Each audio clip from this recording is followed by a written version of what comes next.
Hi, I'm Lorna, and today I'm going to read The Paper Bag Princess.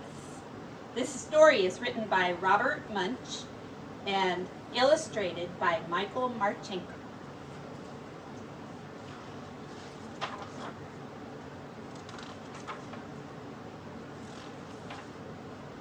Elizabeth was a beautiful princess.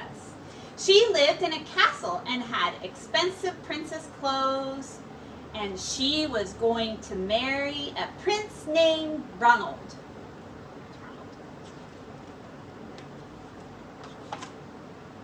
Unfortunately, a dragon smashed her castle, burned all her clothes with his fiery breath, and carried off Prince Ronald. He's like, help! Oh, she has no clothes, because all her clothes are burned. Elizabeth decided to chase the dragon and get Ronald back. So she looked everywhere for something to wear, but the only thing she could find that was not burnt was a paper bag. So she put on the paper bag and followed the dragon. He was easy to follow because he left a trail of burnt forests and horses' bones. Finally, Elizabeth came to a cave with a large door that had a huge knocker on it. She took hold of the knocker and banged on the door. Bang, bang, bang! The dragon stuck out his nose and said, Whoa, princess. I love to eat princesses, but I've already eaten a whole castle today. I'm a very busy dragon. Come back tomorrow. He slammed the door so fast that Elizabeth almost got her nose caught. Elizabeth grabbed the knocker again and banged on the door again. Bang, bang, bang. The dragon stuck out his nose out of the door and said, Go away. I love to eat princesses, but I've already eaten a whole castle today. I'm a very busy dragon. Come back tomorrow. Wait! Shouted Elizabeth. Is it true that you are the smartest and fiercest dragon in the whole world? Oh, yes, said the dragon. Is it true, said Elizabeth, that you can burn up 10 forests with your fiery breath? Oh, yes, said the dragon. And he took a huge deep breath and he breathed out so much fire that he burned up 50 forests. That's not good. Really. Fantastic, said Elizabeth. And then the dragon took another huge breath and he breathed out so much fire that he burnt up 100 forests. Magnificent, said Elizabeth. And the dragon took another huge breath, but this time nothing came out. The dragon didn't even have enough fire left to cook a meatball.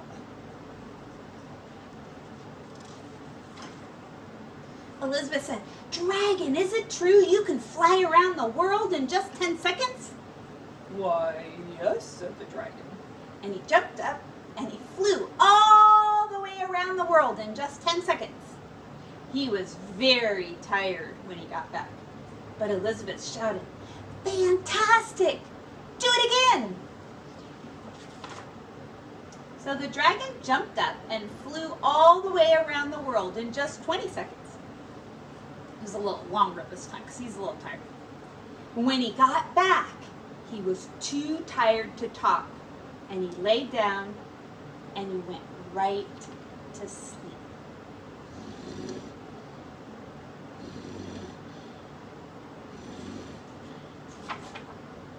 Elizabeth whispered, Hey, dragon. The dragon didn't move at all. She lifted up the dragon's ear and she put her head right inside and she shouted as loud as she could, Hey, dragon! But the dragon was so tired, he didn't even move. Oh, there's Prince Ronald. She found him. There he is. Elizabeth walked right over the dragon and opened the door to the cave. There was Prince Ronald. He looked at her and said, "Elizabeth, you're a mess. You smell like ashes. Your hair's all tangled and you're wearing a dirty old paper bag. Come back when you're dressed like a real princess." Huh? "Ronald," said Elizabeth, "your clothes are really pretty and your hair's very neat. You look like a real prince, but you're a bum." And they didn't get married after all. There she goes.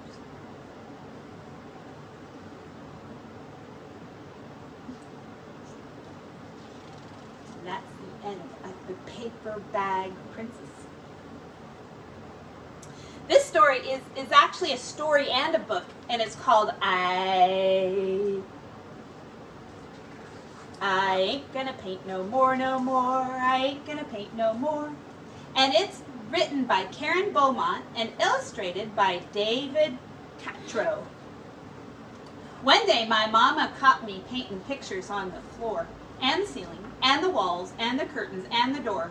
And I heard my mama holler like I never did before, "You ain't gonna paint no more." I ain't gonna paint no more, no more, I ain't gonna paint no more. Look, she's putting the paints way up high in the closet. Oh. That's what I say, but there ain't no way that I ain't gonna paint no more. Okay, she stacked up a box, a bowling ball, it looks like a settee, and a suitcase, and a big hat box. Oh, there we go. So I take some red and I paint my head. Now I ain't gonna paint no more. Oh, what the heck, gonna paint my neck. Still I ain't gonna paint no more. I just can't rest till I paint my chest. Till I ain't gonna paint no more. Guess there ain't no harm if I paint my arm. We should paint it a whole bunch of ants.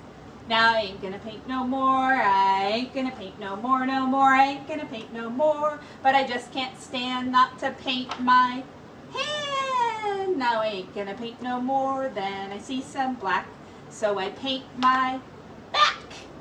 Now I ain't gonna paint no more. Like an Easter egg, gonna paint my leg. Now I ain't gonna paint no more. Still ain't complete till I paint my feet. Now I ain't gonna paint no more.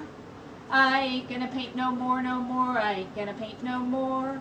But I'm such a nut, gonna paint my what? Uh-oh.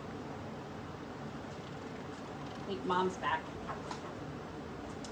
Y'all don't faint, 'cause there ain't no paint. So I ain't gonna paint no more. She's in the bathtub. The doggy's in there too, because I think the doggy got painted. And that's called I Ain't Gonna Paint No More, No More. I ain't gonna paint no more. All right. Bye-bye.